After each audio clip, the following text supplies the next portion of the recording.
All right, man. Welcome back to another episode of the Jayson Estrera podcast where we talk about basketball as accurate as possible. Now, we got two things we're really going to talk about today, and we'll get into it in just a minute, man. But how's everybody doing? How's everybody doing? How's everybody doing, man? How's everybody? Derpy, did you get the site to work? I haven't no, I haven't tried it yet, man. I haven't tried it yet. I haven't tried it yet. We've been running around all day. Yeah, we just every day there's something new that we got to do for the apartment. So I haven't gotten a chance to do it yet. I was gonna sit down and do it tomorrow. Cavs suck. I'm in football mode, brother, man. Yeah, I think we gonna talk a little bit about your Cleveland Cavaliers, man. I think there's definitely something to talk about when it comes to Cleveland, man. When it comes to Cleveland, I definitely think there's some to talk about. Because man, they're leaving your boy Donovan Mitchell. I get that. I get that injuries are a part of sports, right? I think that's something, we've all watched sports, played sports, whatever it is, right? Injuries injuries are just a part of it, but my god, it just feels like every single time there's a crucial time or a crucial moment where Donovan Mitchell needs his guys with him. It always feels like he's by himself out there. And I don't know, you could correct me if I'm wrong on that assessment, Derpy, but this guy, Donovan Mitchell, is way too good to be dealing with some of the shit that he's been dealing with the Cleveland Cavaliers. As good as they can be, I think they can be a very good basketball team. Weird things keep happening to them, but we're gonna get into that. How y'all doing, man? How y'all doing? How y'all doing? How y'all doing? How y'all doing? Um, I feel like yesterday. Finally. You know, I'm not sick, but yesterday it felt like I was sick for sure. That's why I wasn't live, but we're back today. Yeah, man. Yeah, man. My guy Jalen Brunson's back. We got some stuff to talk about for sure. What a wild night in the NBA last night, man. That Knicks game was insane. I know y'all probably gonna cook me and my New York Knicks for the way that we won that basketball game, but a win is a win. A win is for sure a win, and I think we get a lot of hate for being the New York Knicks, but.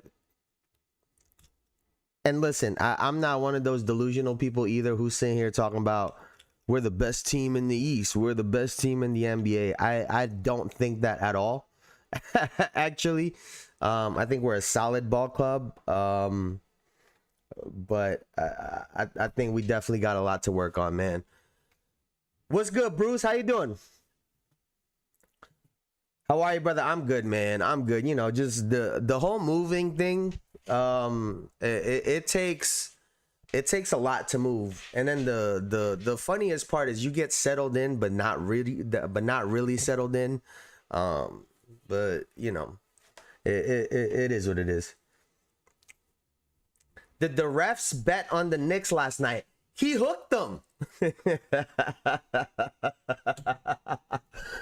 Oh man, we're gonna talk about it, man. Let's see right here. Honestly, before we even get to that particular game, I actually wanted to talk about a game from the night. Oh, actually, they played last night as well too. 2-game losing streak for the Warriors, huh?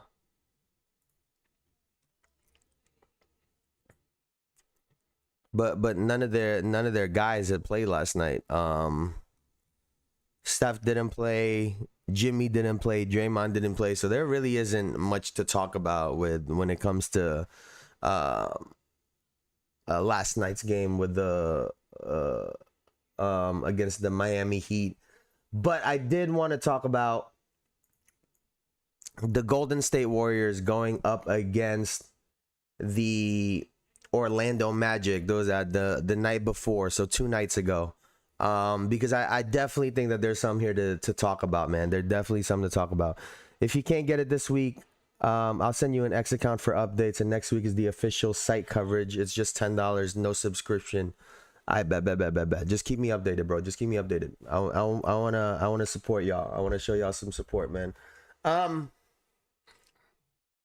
So let's get into it, man. Let's get into it. I have this Golden State Warriors conversation that I don't know if other people agree with it. It's not really a topic that I see people talking about, and we'll just call it what it is, right? I think what the Golden State Warriors are dealing with right now are the consequences of the decisions that they've made, right? And you could tell me how you feel about this, Bruce, because I know you're a big supporter. You're pulling for the Warriors last season, but I think this is one of those situations where the Warriors were trying to be too smart for their own good, right? Because we'll go through the timeline a little bit. There was the record-setting Golden State Warriors team after their championship win, and then they lost to Cleveland the following year. And that core was Steph, Clay, and Draymond, right? Then they added Kevin Durant, and they go on to win back-to-back years. And, everything else kind of transpired after that, right? Kevin Durant leaves. They have a couple down years. Then they win with the core of Steph, Clay, Draymond, and Jordan Poole. And then obviously Jordan Poole gets moved, and then they move on from Klay Thompson, and we are where we are. It feels like the Golden State Warriors chose their core and the team that got them those championships instead of prioritizing talent and skill. And y'all know I love Draymond Green's game. I think Draymond Green is a super valuable part of this Golden State Warriors team. Has been. But when you really look at what players are being productive currently from those championship teams, there's only two names. And that's Steph Curry and Kevin Durant.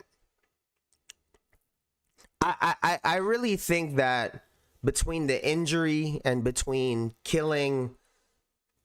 essentially killing Klay Thompson's ego, right? His confidence seems like it's completely gone. And there is no amount of time with Meg Thee Stallion that could bring him back. I think it's just too far gone now. So, did the Golden State Warriors make a mistake by leaning on Draymond Green and Klay Thompson, and then eventually moving on from Klay Thompson, instead of just doing the simple thing at the time, which was you hold on to the two best players on that team at no matter what the cost is or was, which was Steph Curry and Kevin Durant. And honestly, if that meant having to get rid of Draymond, maybe that's the path that they should have gone on.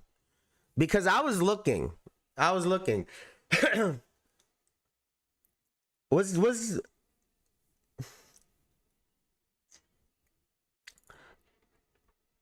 I'm curious to hear this. What's good, Elijah? I ain't never been so proud to be number 2 before. Oh, Canada, we stand on guard for the guy. For the guy. What are we doing, bro? Are you doing the Oh Canada shit for real? We the North in the chat, yo. Part of what you said is true. The main culprit of this is Draymond Green. His ego cost the Warriors some chips. However, Green has shown to unlock Curry on the court and in the locker room. They should ask the Raptors for tips. and listen, I think I really do believe this statement, and it's not gonna sound. It's gonna completely go against what I'm about to say, right? I really do believe that you cannot quantify what Draymond Green does on the basketball floor. His numbers don't reflect the amount of impact that he has on the court. But the reality, right, the other part of this when it comes to Draymond Green, who is a defensive player of the year, right? Let me look at his stats. 4-time All-Star, 9-time All-Defense, 2-time All-NBA, and a 1-time Defensive Player of the Year award, right? 1-time Steals champ as well. As valuable as I believe Draymond Green has been for this team, he has never once averaged in the double digits in any major statistical category. For the defensive player and the defensive anchor that Draymond Green is, he's never averaged 10 rebounds a game. Like, we've given a lot of shit to Miles Turner, to what's homeboy's name on Memphis? I'm blanking right now. Like, we give a lot of shit to a lot of these bigs, and I get that Draymond Green is an undersized big, but we've given a lot of shit to a lot of players for not averaging more rebounds a game. But Draymond has never averaged double digits in rebounds. The closest he ever got was 9.5 a game. Excuse me. And that was all the way back in 2015-16. And at some point, despite numbers not being everything, the numbers do have to matter. And honestly, from what I'm seeing with the Golden State Warriors, a lot of nights, their issue is they don't have another scorer next to Steph Curry. That, to me, is the big issue. And if they would have pushed to keep Kevin Durant and Steph Curry together, I get that they wouldn't have been able to replace Draymond Green. Right? What Draymond Green does is what Draymond Green does. You can't replicate what he does on the floor. But they could have found another enforcer. They could have found a defense to try to back these guys up. But instead, they went the other way. And I get that they still won a championship after the fact, but I can't help but think that they'd be finding a lot more success had they stuck with Steph Curry and Kevin Durant instead of Steph Curry, Draymond, and Klay Thompson. That's just truly how I feel when it comes to this situation right now. And like I said, I love Dre. It might not seem like it, but I love Dre. Dre made and killed the Warriors' greatness. They should have traded all three at once. It doesn't work with one missing. I mean, you know, even like Steph, I feel like has to work so hard to get certain shots. And what you said was right, Bruce. Draymond Green absolutely unlocks Steph Curry on the court. Like he absolutely does. But The other proponent of that was Klay Thompson. Right? The other big factor in opening up Steph Curry on the basketball court was Klay Thompson. When Steph set a pick for Klay, or Klay set a pick for Steph, that created so much chaos for the defense. It's funny because they still create chaos now. And that player next to Steph is not Klay Thompson. Right? But just imagine how different this team would look if they would have kept Kevin Durant on this roster. And I think it's a real, I get, hindsight is 2020, right? It's easy to look back on this and at their situation and everything that's happened and say this. But I do think for teams, looking ahead, you can't know where you're going till you know where you've been, right? This is something to be studied by general managers, by coaches, by anyone in the NBA, to say having a core is absolutely great, right? Having core players are phenomenal. Kevin Durant is a top 15 player of all time. like at some point, I get you can't replace Dre. You also can't replace top 15 all time. And then you add the fact that Kevin Durant is a 7-foot tall scoring machine that you could put anywhere from the shooting guard to the power forward. I mean, hell, the Houston Rockets right now are having success without a point guard. And part of that is because of Kevin Durant's gravity. And so, it really feels like ever since that moment, right? Ever since, the Draymond Green and the Kevin Durant thing happened, right? I think they ended up winning the championship later that year. Or was that? Yeah, I think they ended up winning the championship later that season. But ever since that happened, the injury, and then it all comes out that Kevin Durant never really felt like he was a warrior, right? That it was always Steph, Klay, and Draymond plus Kevin Durant. And we've talked about this before. I think that's on the coaches. I think that's on the general managers. I think that's on the owners. Right? To have such a great player and you don't go out of your way to make him feel like a part of your organization, I think that's y'all's fault. And if the players weren't doing it, they should have stepped in. And when that situation happened with Draymond and nothing really happened, they just suspended him for a game and they kind of tried to sweep it under the rug instead of really addressing it.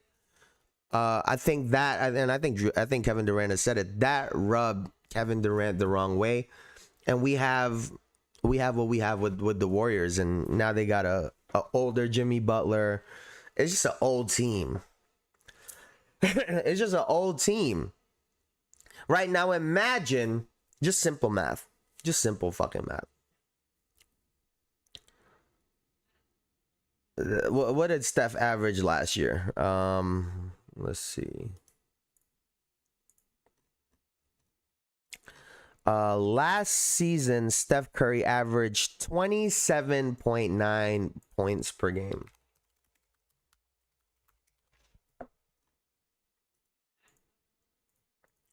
And last season, Kevin Durant averaged 25.5 points per game. Right? Think about that. That's 52 points guaranteed every single night.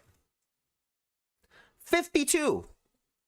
And both players are legitimately liable to score 40 plus on any given night. Right? Like, you don't have to sit here and beg for Steph or Kevin Durant to get 25. They show up in the arena. You might as well put 25, 27 in the box score. As opposed to like Jimmy Butler, you don't know if you're getting 15, you don't know if you're getting 20, 25, 30. You just don't know what you're getting right now. And he's been playing solid. But when it comes to just simple math, I feel like that's why some of these games are so fucking close, because they're sitting, all right, we need 20 from Podziemski. He averages 11. All right, we need anywhere from 15 to 25 from Kuminga. He might get you 15. He might get you 7 or 8. He might play 25 minutes. He might play 4.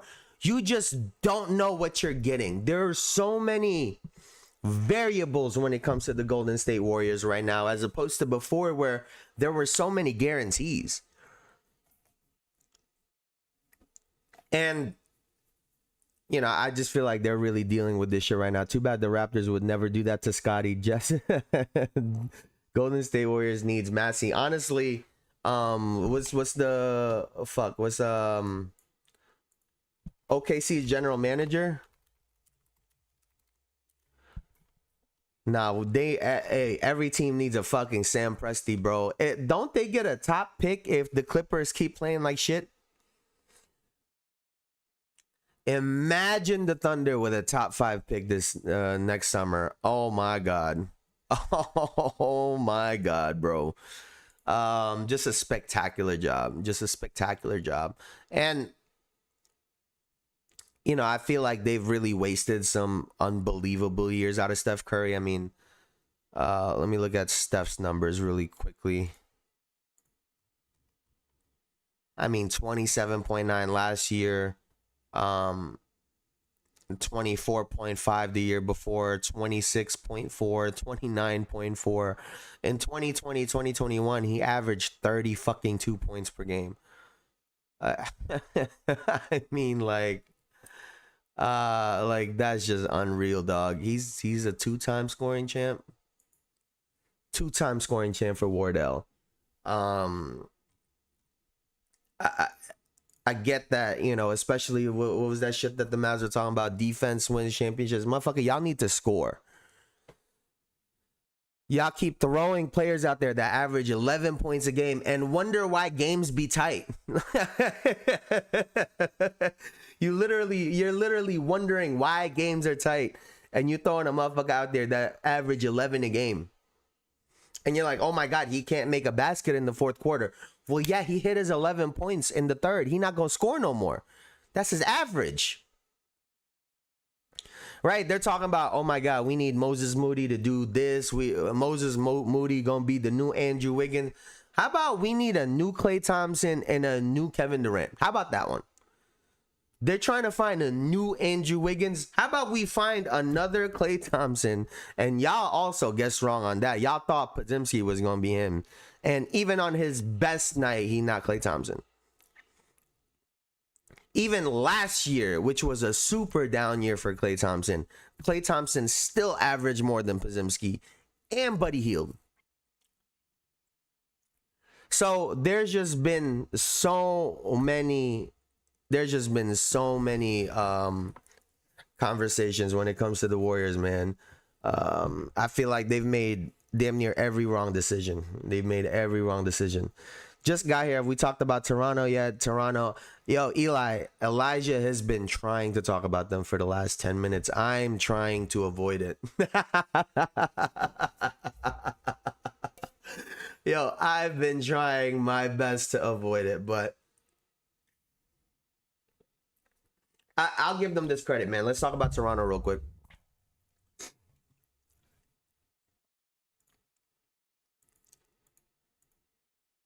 I really like the brand of basketball that Toronto plays. You know, I was a little bit, I'm not gonna lie to you, I was a little bit hesitant when it comes to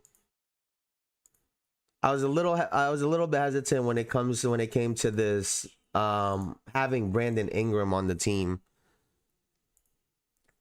But I gotta give him a lot of credit, man. He's been getting off the ball real well.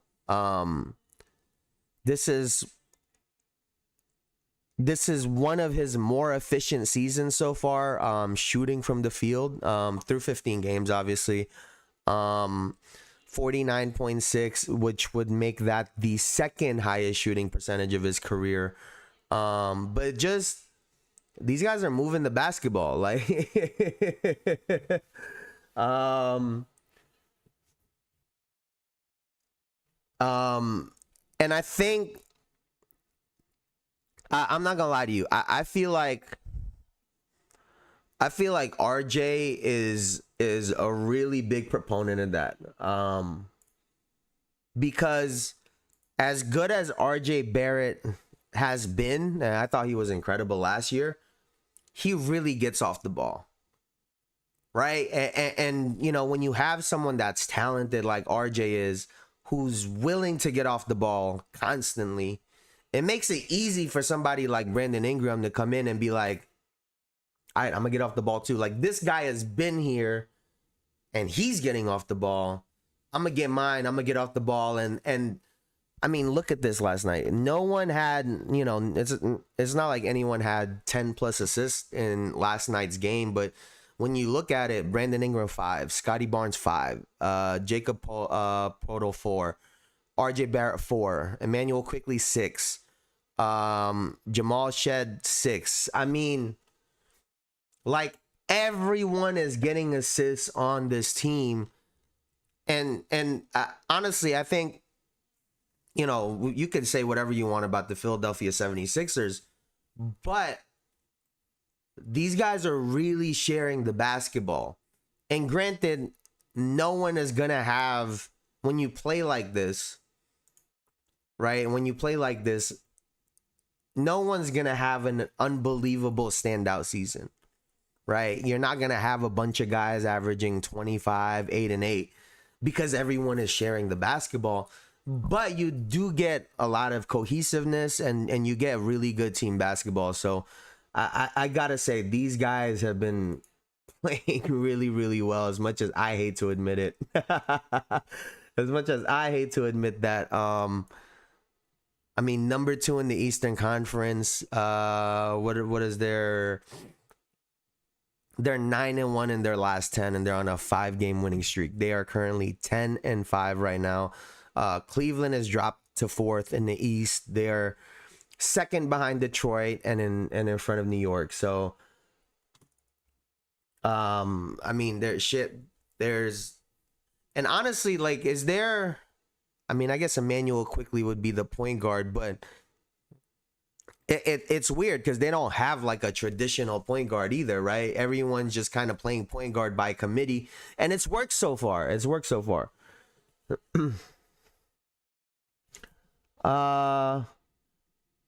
Shout out to all the Shedheads. I knew BI would fit. And how about RJ? I've always been a BI truther. Dude is a hooper and fits them well. RJ equals Mr. Canada. I mean, maybe because he's playing for Toronto, but like, let's be honest, Mr. Canada right now has got to be Shea, right? Like, SGA is for sure Mr. Canada, right? It can't be anybody else. I'm geeking. The Raptors are getting coverage. They for sure are. Toronto is the definition of everybody eats team.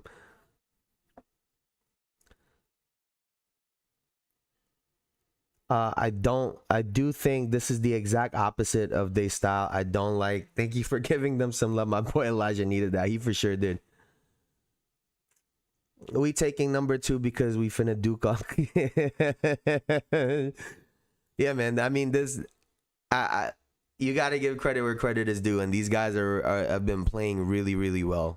They've been playing really, really well. And honestly, if you really think about it, between, you know, Scotty Barnes, BI, like, they got some good size on this team. You know, they can be matchup nightmares. I also like the field goal attempts across the board. Look at this. 15 shot attempts, 12, 10, 17, 10. Like, everything is just so evenly split, it feels like. You know, they've been playing really well, man. They've been playing really well. How the Knicks been looking, dog? Like, I don't. Oh my god. We're gonna get to my New York Knicks in just a second, bro. But oh, fuck. We won last night, but shit, it wasn't pretty. It wasn't pretty at all, especially against the Dallas Mavericks team with nobody on that fucking team. I was hot.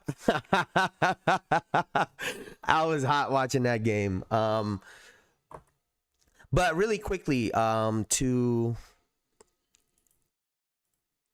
the Philadelphia 76ers. Let's see. Where the fuck is this?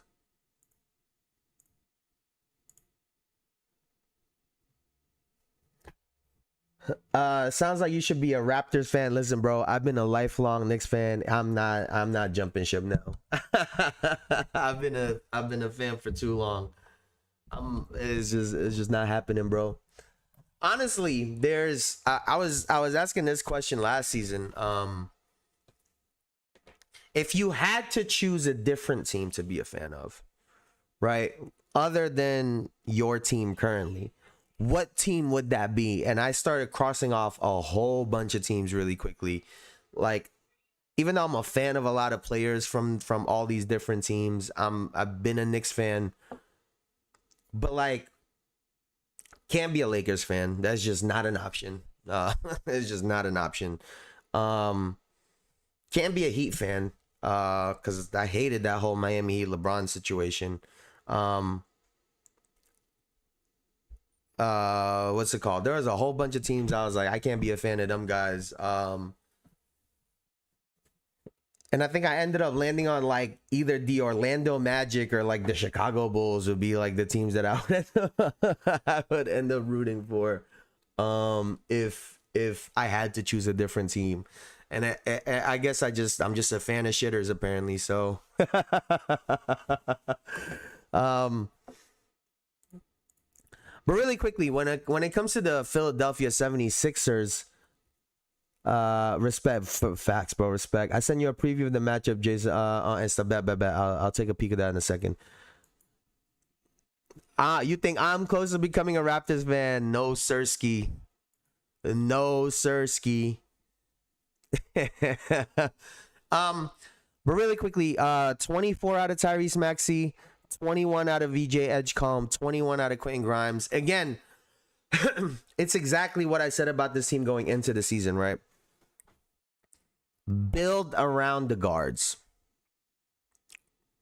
You have 2 to 4 guards that could end up becoming really good. Tyrese Maxey's already really good. The other 3 have the potential to be really good. And the other 3 being VJ Edgecombe, Quentin Grimes, and Jared McCain.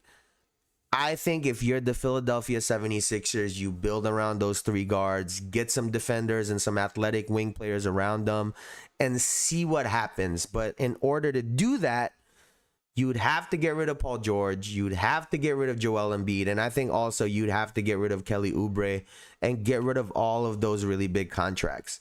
Because like I said, you have 3 guards that I think you could genuinely build around. They're dynamic. VJ can play some defense. Quentin Grimes can play some defense. I mean, this should, like, these guards are very good. But I think they're stuck in this weird limbo phase. Where Maxey's going into that locker room as good as Maxey thinks and knows that he is. Right? He still sees Joel Embiid over there, and he still sees Paul George and he still sees Paul George over there. And so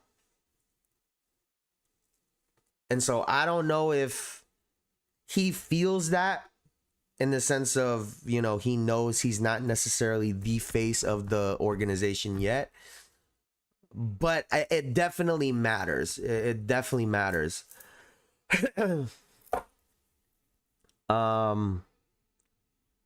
Going from the Knicks to the Bulls would mean that you are not a true Knicks fan, respectfully. Orlando Magic, no, we can't. We're not playing the theme song. Check the history between those 2 franchises. Pacers, Bulls, and Heat should be off your list.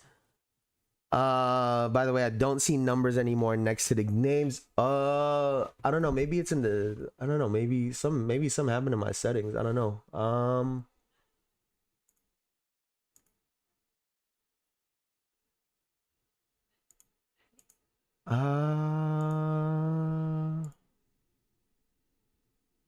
Huh. Let's see if I edit this customization. Oh, it wasn't checked off for some reason. Let's see. Let's see if that does anything.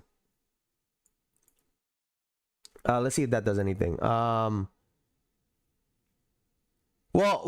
Realistically, Bruce. Realistically, my introduction into basketball was Michael Jordan.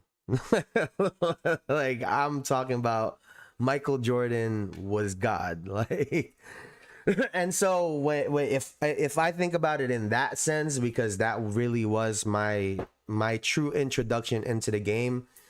That's why I say the Bulls, and then the first team where I had a real favorite player on was T-Mac on the Orlando Magic. So that's why those teams kind of mean something to me in that sense. But I get what you're saying. I get what you're saying. But I also didn't live those 90s beefs. Like I you know, I didn't live to really understand the 90s beef between the Knicks and some of these other teams the way the way other people lived them. Like, I know one of our close family friends, he hates Michael Jordan. Like, hates Michael Jordan.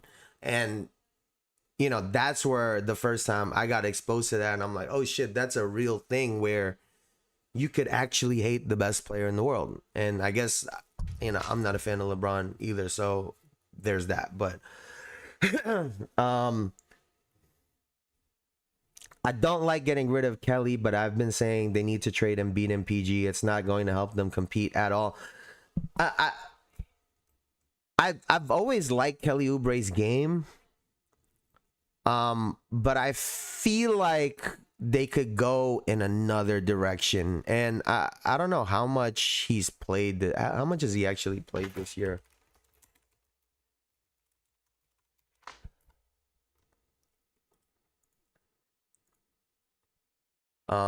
But in a weird way, like, he might have some value in the open market still. 16.8 points per game. 5.1 rebounds. It's solid numbers, and I think you could definitely get some value for him. I'm thinking you might have to pair him with Paul George to go get something. So you know, that's my thinking when it comes to that. Because I don't really see anyone else. Like, I don't know how much Andre Drummond is getting in the market right now, but I think Kelly Oubre, you can get something in return for him. MJ was my intro as well. Godmom had a black and white picture of him palming a basketball. The red salt in my shoes before bed a lot. Then fell in love with basketball off of D Rose and KD. Yeah, I mean, like, again, like that was my introduction to basketball, and then you know, when T-Mac came around, like, I followed him all through Orlando while I was watching Knicks games also, but I followed him all through Orlando. When he got traded to Houston and he became really popular in China, I used to wake up in the morning just to watch Rockets games, like when they were doing preseason games, because I was so excited. So I was such a big T-Mac fan at the time, you know. So that's why those would be probably my two teams if I really had to pick. Plus, I like their jerseys, not for nothing. That matters, at least to me. But yeah, shit, I think they gotta blow up this Philadelphia 76ers team. And the funny thing is, you know, typically when teams rebuild, they don't have anything. That's not the situation with the Philadelphia 76ers, right? If they choose to rebuild right now, they have players to lean on, right? You have your Tyrese Maxey, you have Edgecombe, who's shown a lot of life, and he's shown a lot of flashes of being a really good player in this league. Jared McCain was unbelievable to start the year off last year. And I think Quentin Grimes has also shown some flashes of being a really, really good NBA player. And so they could blow this team up without really blowing the team up, because you have good players who have been competing without the players that we've talked about getting traded already. So trade them for players who can actually play and contribute, and all of a sudden you have a potentially solid team. But we'll see what happens with the Philadelphia 76ers, man. We'll see what happens with those guys. Now,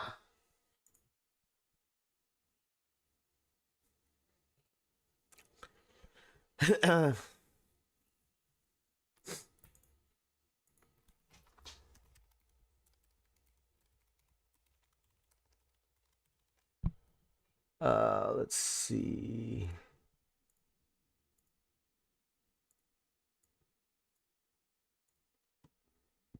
Excuse me. The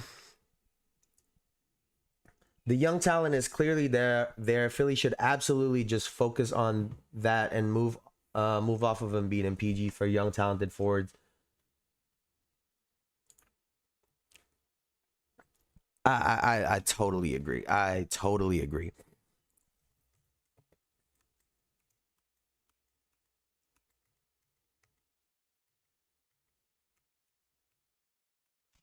Now, I think the NBA is in trouble when Curry, KD, and LeBron retire. See,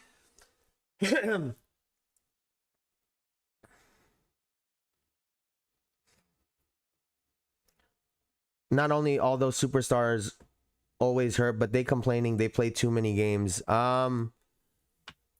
See, I haven't felt like that actually, Bruce, and by no means am I comparing any of these other players to Steph, KD, or LeBron.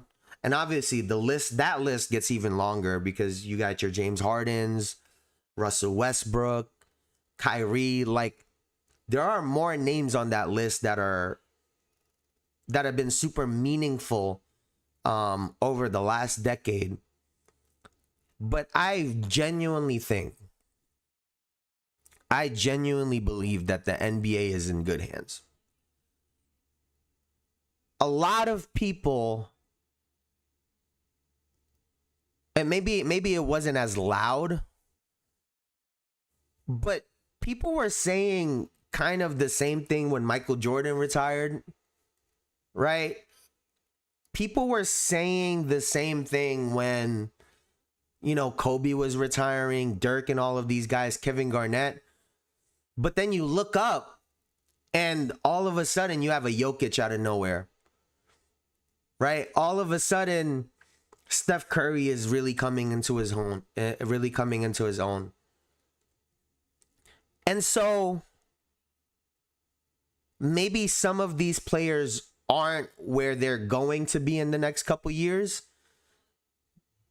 but I truly believe between Shai Gilgeous-Alexander, Anthony Edwards, a Jokic, a Wemby, I mean, the Boston Celtics, I mean, Jason Tatum and Jaylen Brown are not old players by any means. Cooper Flag just got drafted. Tyrese Maxey, VJ Edgecombe. I mean, everywhere you look in the NBA, there's young talent. And not only is there young talent, but shit, I tried to get the Shays this morning. I tried to get the Shays, the SGAs this morning, and dumb shit sold out so fucking fast. They sold out so fast. And so I think that moving forward, we're not gonna have a shortage of players who are popular and are really good. Couldn't disagree more, to be honest. The league is in very even place where we're getting a new champion every year, and there's still plenty of superstars. I'm not gonna lie, we having a very good soft retire from a lot of legend. People like stories and guys like Hallie Tatum and 1B Supply. All of those guys are Americans. Best players, not Americans. When a league's best player is no longer American, what happens to it? MLB. See, I feel like I see what you're saying, Bruce, but I think honestly, like the way I look at it now, I think we could get away from. I think we could slowly get away from that thinking, and basketball just be basketball. I think it's healthy, right? I think it's actually healthy to have all of these European guys come in, Giannis, Jokic, coming in, Shades from Canada, all of these international players, Sengun, who are killing. Because that narrative of, the Euros, the international players are taking over, I think it's going to push American players coming up to be better. And what's going to happen is the level of competition is just going to keep rising. And I think when it really comes down to it, we need to get to a space where basketball is basketball. Good basketball is good basketball. I mean, the face of the MLB right now is Ohtani, not an American player. Hell, he don't even speak English. And baseball has been more popular than it has ever been in the last probably 10 years or so. So, and I think a lot of what happened with baseball wasn't really, at least in my opinion, and I haven't followed it super closely.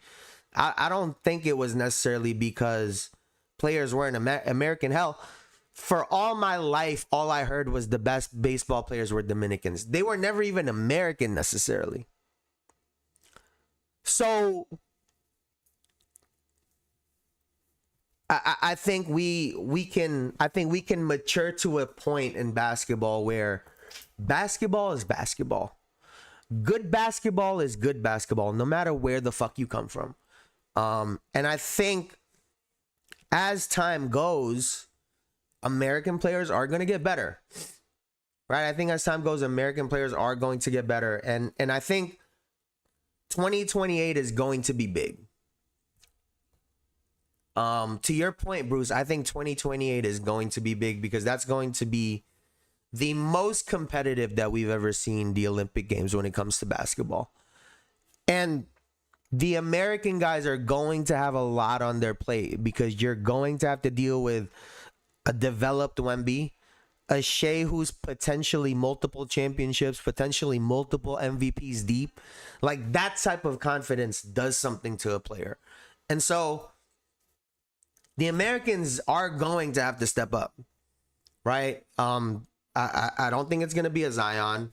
The way John Morant's been going, it might not even be a John Morant. So other players are going to have to step up to the plate to really bring home the gold. And so in that sense, I think the competition is good. But in the case of basketball and its popularity, I feel like I've seen more people talking about basketball than ever before, right? Maybe I'm faded. Maybe I'm just getting fed something totally different on my feed. But when it comes to the popularity of the sport, I think it is completely healthy. So we'll see what happens moving forward, man. We'll see what happens moving forward. But no, it's not America low diff. What you mean by that? Literally none of the world can handle our buckets. That would be against Constitution. Shit. Serbia almost did it if they didn't go cold in the fourth quarter. Hell, man. The Avengers had to Avengers just to get that win. But speaking of, what Bruce brought up, these players retiring. LeBron finally made his debut the other night, so let's take a look A at little bit this. later on, he takes the floor to warm up. The atmosphere here is unreal, playoff type like, and just moments ago, LeBron and his teammates on the floor. In fact, Laker fans, the Lakers are as healthy as they've been in years, maybe all of last year. Everybody is available tonight. But Stu, the main focus, of course, starting his record-setting 23rd year, is LeBron James. Oh, there's no question about it. Everybody's been waiting for this moment since this is the first time you'll see him on the floor officially this season. First player in history of the NBA to play 23 seasons. And making history when he steps foot on the court. He will be the only player to ever play in a 23rd NBA season. And this is not somebody that's just kind of doing it because to set a record. He was All-NBA second team last year. Now, how is it going to, in terms of him fitting in, that's not really something that his teammates or his coach are worried about. Austin Reeves was telling us after the previous game that LeBron has been texting them constantly during the road trip, and he's been, of course, watching all the games. Since he can do everything on a basketball court, Bill and Stu, he knows what his teammates require of him. And I think an underrated part of LeBron's game last year, Bill and Stu, he recognized that Luka and Austin do so much offensively. There are some things that they need from him defensively. And this is, again, the leading NBA scorer of all time. And he's trying to fit his game around them. So that tells you a lot about what LeBron's back for. He wants to win games. Here we go. And with this tap, LeBron sets an NBA record. So 23 seasons in the NBA. So you got to give a lot of credit to LeBron, man. Because really it comes down to health. It comes down to recovery. A lot of things that I think players now are adopting, right? In order to play into their 40s, right? Into their late 30s and 40s, if they choose to. So I think he's really changed the game in that sense. The preparation part, getting your body right, mentally being right for the game. But 23 years is a really long fucking time, and he finally made his debut, and with his debut, motherfucking Luka decided to drop another 30 ball, 37, 10 and 5 with 4 steals for Luka. So 26 for Austin Reeves, 20 and 14 for DeAndre Ayton. I thought he was incredible in this game. And then LeBron added 11 and 12 to go with 3 rebounds and a steal. So listen, I might be a LeBron hater 90% of the time, but you got to give credit where credit is due, right? It just is what it is. You can't take that away from him. You know, that part you can't take away from him. Like they said, all NBA last season, averaged 20 some a game still last year. Like, and I think despite the narrative, right? I think there's been this narrative also that like he's been beating father time, but you know, naturally he's gonna look slow in certain spots. Naturally, players are gonna look at him like food more so now than 5-6 years ago, obviously. But that's like a natural part of the progression of this game and his career. And despite all of that, to still produce the way that he produced last season and the way he's been doing, you got to give a lot of credit to him. But yeah, man, shout out to Bron. Shout out to Bron. They almost did it till they disrespected national treasure Carmelo Anthony. I don't think that was disrespect what they did. It's so insane, man. Got to give him his flowers. No, for real. Also, the mental endurance too. For me, it's hard to come to every age doing that for 23 you mean every game for 23 consecutive years is insane. It truly is. It truly is.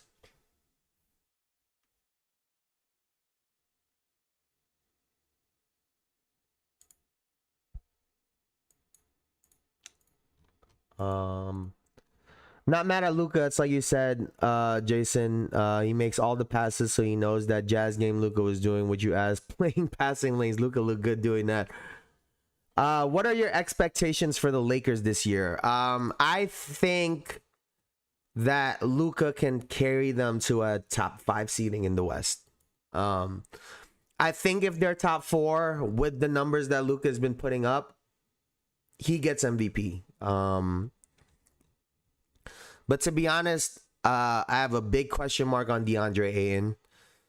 Austin Reeves was not great in the playoffs last season. And so, you know, if you're looking for Rui to go and get you 20, if you're looking at Marcus Smart to produce anything on offense, Jake LaRavia has been really solid.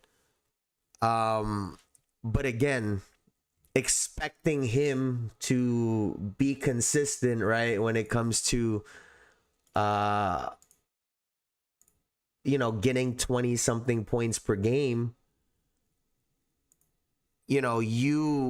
I think you're starting to expect a lot out of players who don't typically do those things, right?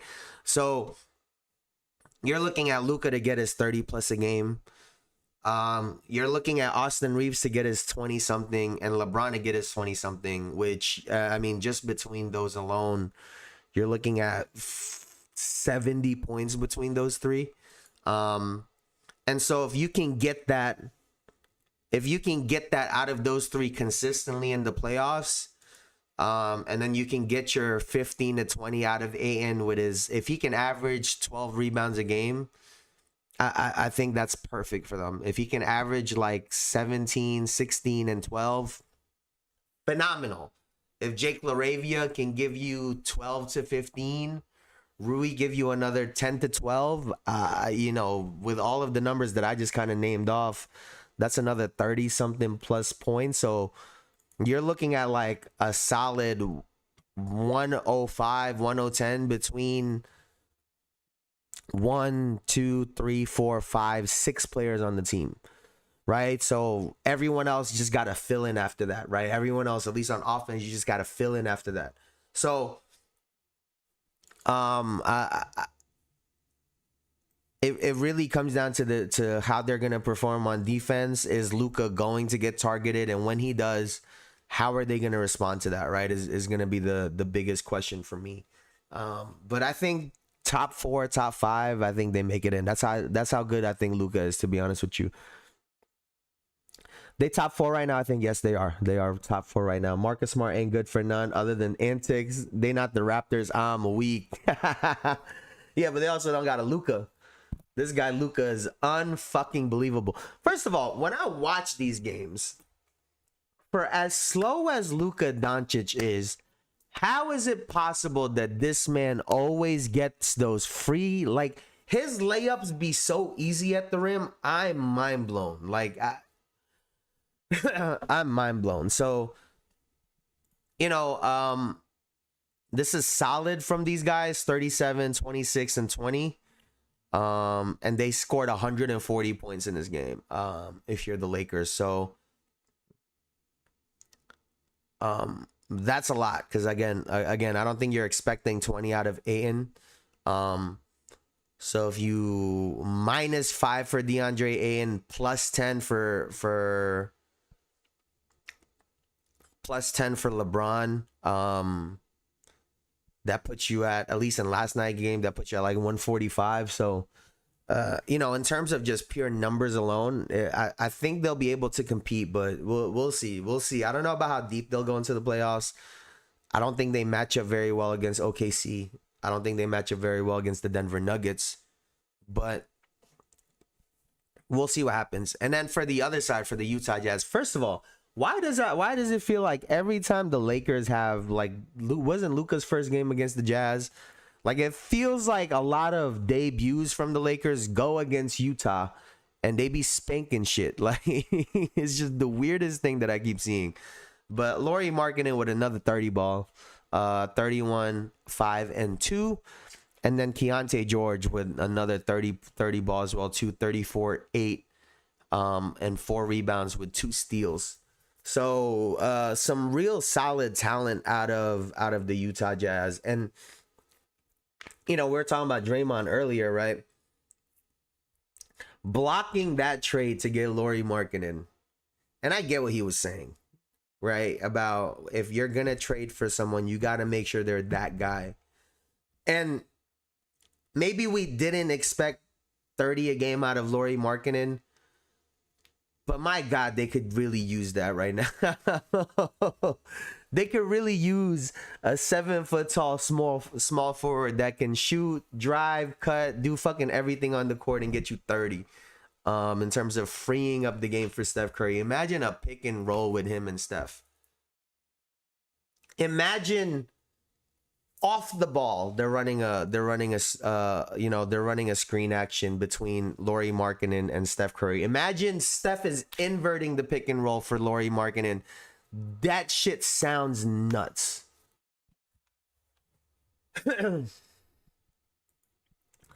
I'm gonna be honest, I may target LeBron a lot.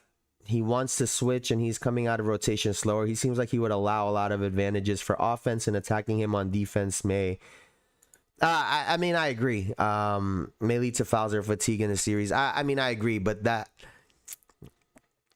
why I'm kind of like, think about OKC, right? Whether it's Luka bringing the ball up, LeBron or Austin Reeves, they are pressing these guys, right? So I think it's gonna be a tough time, and again, any of those teams, they're gonna go after Luka, they're gonna go after LeBron, they're gonna go after Austin Reeves. So at any given time, your three best offensive players are going to get targeted on defense, right? We saw it happen to Austin Reeves time and again. We still see it happening to Austin Reeves time and again. So, because of that, right, it really makes DeAndre Ayton's job difficult and that much more important, being the back line of defense.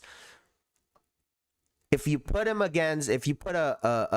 big that can shoot, and now you're dragging DeAndre Ayton out of the paint, now what? You're gonna depend on Rui to be the low man to help to rotate and help the driver or the roller.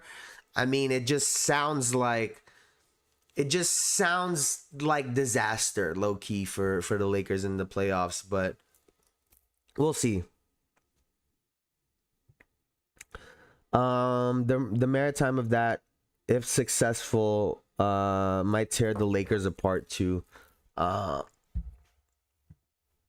we'll see what happens with the Lakers, man. We'll see what happens with the Lakers. So, good shit out of those guys. Good shit.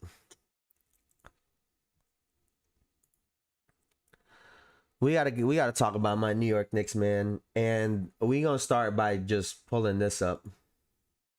Off of the clock, because going the full distance of the court. Listen, there were like 4 times at the end of this game where I'm like, we're good. We're in the clear. Second one, no good. Washington immediately fouled. We've talked about this before, right? Effort is great. But there are times where effort can really, really kill you. The Dallas Mavericks have no timeouts at this point, I don't believe. Or maybe they do. But I don't think they have a timeout at this point, if I'm remembering correctly. This foul was massive because they would have to go all the way down the court with 5.9 5.9 left. Washington hits the first. There was otherwise it's a violation. It's not so easy to miss deliberately. Washington knocks it down. Double team Jalen Brunson. Hawk looking, and he calls the time. What the fuck were they thinking right here, bro? You have a 3-on-2. Excuse me, right? You have a 3-on-2 with an undersized Jalen Brunson.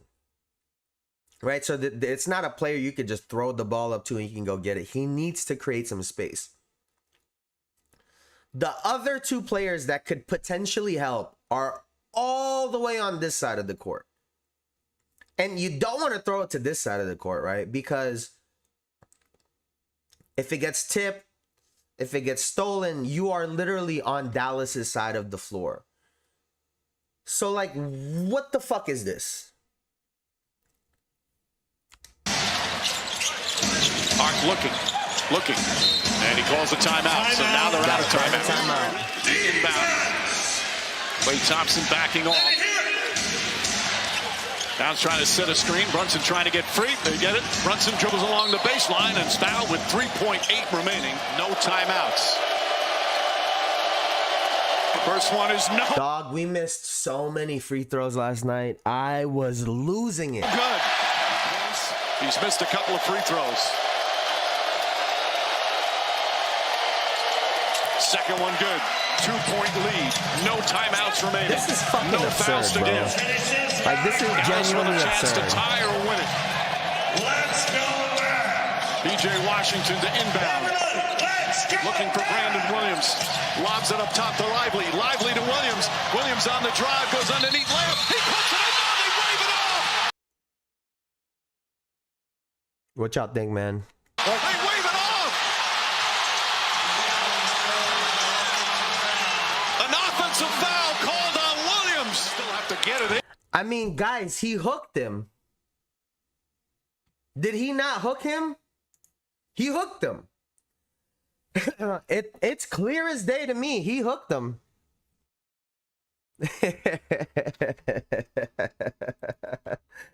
Hey, man, a win is a win. I don't care how. A win is a win.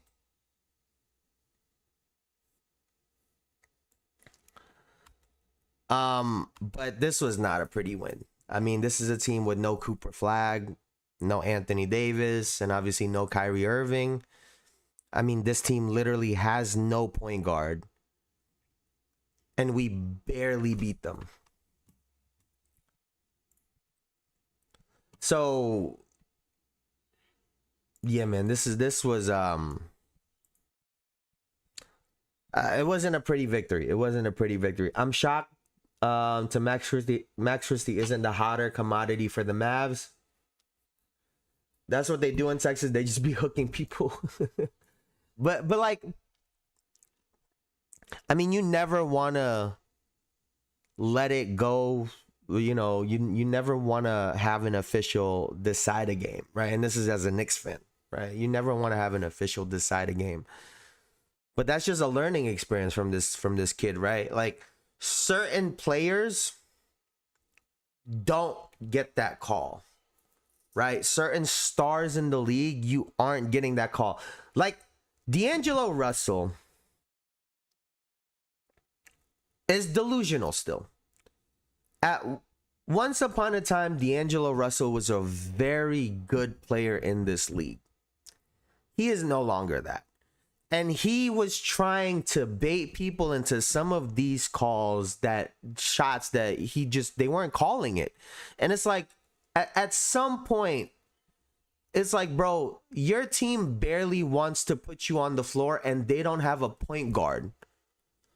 What makes you think a referee is about to give you some of these calls when your own team don't want to play you? So, you know, and I gotta commend Brandon Williams for even going for that, right? That was a beautiful play that they drew up to try to really close this game out, but he hooked them.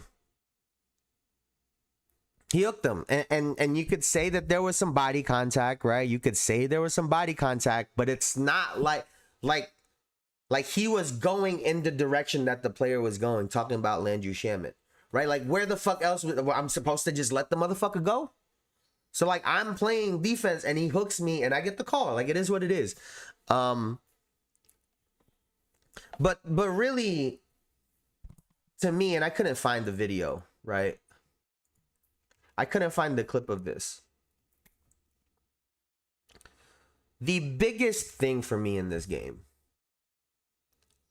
was on our last timeout, or second to last timeout. I think it was the last timeout, right? The Knicks call a timeout. We're in the huddle. And guess who's leading the huddle in the timeout? I could tell you who wasn't, and that was Mike Brown, the coach that we brought in to replace Tom Thibodeau. And I get that I've been asking for a switch from Tom Thibodeau. But the guy that we brought in, who's supposed to take us further than Tom Thibodeau, is not the one leading the time out in a crucial moment of the game. And I'm looking at that. As a player, how am I supposed to trust you? How am I supposed to believe in you? How am I supposed to listen to you if in the last time out of the game with fucking 4 seconds left, you're not the one leading the timeout as my head coach? That's a problem. That's a problem when it's the assistant coach leading the timeout. See, it'd be one thing if, Mike Brown has been coaching us for 4 or 5 years. We got a championship or two. So he's trying to give his assistants more of a voice, trying to give them experience, like whatever the reasoning might be. We need to build a foundation with you, Mike Brown. These close games are where you do that, where we build trust, where we build what's the word I'm looking for? That's where you get to know each other, tendencies, how players react, how coaches react. Like, that's where we learn in these scenarios. And you're not leading the huddle, that's a fucking problem. So even bigger than the fact that this was a close game and we had a healthy team versus a team that's in literal shambles, our head coach was not leading the timeout to end the game. We missed a shit ton of free throws this game. We were in a 3-point shooting contest by ourselves in the first half. For what reason, I don't fucking know. I didn't know that the Dallas Mavericks were some super 3-point shooting team. Listen, I didn't know that was a thing. So I don't know who the fuck they were competing with in the first half, because it couldn't have been the Dallas Mavericks. But they're just chucking up 3 after 3 after 3, and I was losing it, bro. So I say all that to say, we have some really talented players. Really, really talented players. I don't totally love the makeup of this team. I'm looking at this final this final team. Landry Shamit's on the floor with Josh Hart, Deuce McBride, Mikal Bridges, and Jalen Brunson. And it's like, what are we going to when we need to stop? We have some really great offensive players, but when it comes to defense and getting some stops down the stretch, I feel like we're really lacking in that department. Obviously, we're missing OG right now. But I don't know. I didn't love what I saw. I did not love what I saw. We shot 42 threes and shot 28.6%.